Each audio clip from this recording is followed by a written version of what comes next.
اعوذ باللہ من الشیطان الرجیم بسم اللہ الرحمن الرحیم۔ ملک آصف بلو کے ساتھ میں ہوں ملک آصف رضا۔ دوستو جیسا کہ آپ جانتے ہیں کہ ورلڈ T20 کے میچز شروع ہیں اور اس وقت پاکستان جو ہے وہ اپنی پوزیشن کو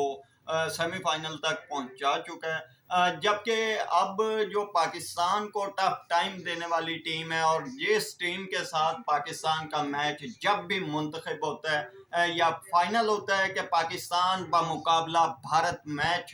فلاں ڈیٹ کو ہے، تو اس کی ٹکٹس جو ہیں وہ بہت زیادہ جلدی فروخت ہو جاتی ہیں اور اسٹیڈیم عوام سے بھر جاتے ہیں، اور جتنی عوام اسٹیڈیم کے اندر میچ دیکھتی ہے اس سے کہیں زیادہ دنیا بھر میں پاکستان اور بھارت کا میچ دیکھنے کے لیے لوگ بڑی بڑی سکرینوں کا انتظام کرتے ہیں اور بڑی تفریح حاصل کرتے ہیں پاک بھارت میچ کے لیے۔ لیکن آج جو میں آپ کو اپڈیٹ دینے جا رہا ہوں، جو آئندہ جو میچ ہے بھارت اور نیوزی لینڈ کے درمیان، اگر بھارت کی ٹیم نیوزی لینڈ سے میچ ہار جاتی ہے تو بھارت کو سیمی فائنل میں پہنچنے کے لیے بہت سی مشکلات کا سامنا کرنا پڑ سکتا ہے۔ تو اگر بالفرض بھارت کی ٹیم نیوزی لینڈ کو شکست دینے میں کامیاب ہو جاتی ہے تو سیمی فائنل میں تو 100% گارنٹیڈ بات ہے کہ پاکستان اور بھارت کا مقابلہ نہیں ہو سکتا۔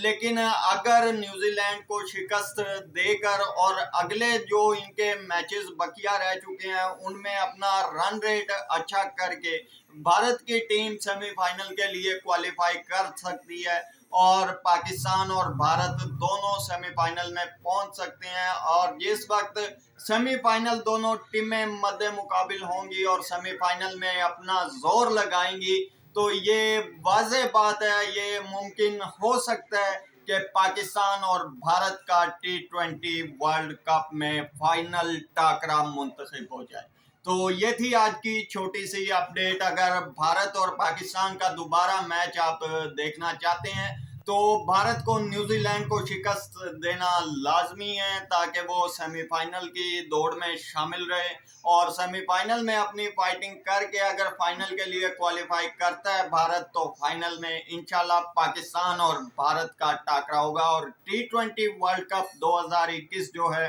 وہ پاکستان میں ٹرافی بابر اعظم لائے گا۔ یہ چھوٹی سی اپڈیٹ تھی آج کے لیے۔ آئندہ ایک اور نئی اپڈیٹ کے ساتھ آپ کے ساتھ بہت جلد ملاقات ہوگی۔ تب تک اپنے ہوسٹ ملک آصف رضا کو اجازت دیں۔ اللہ حافظ۔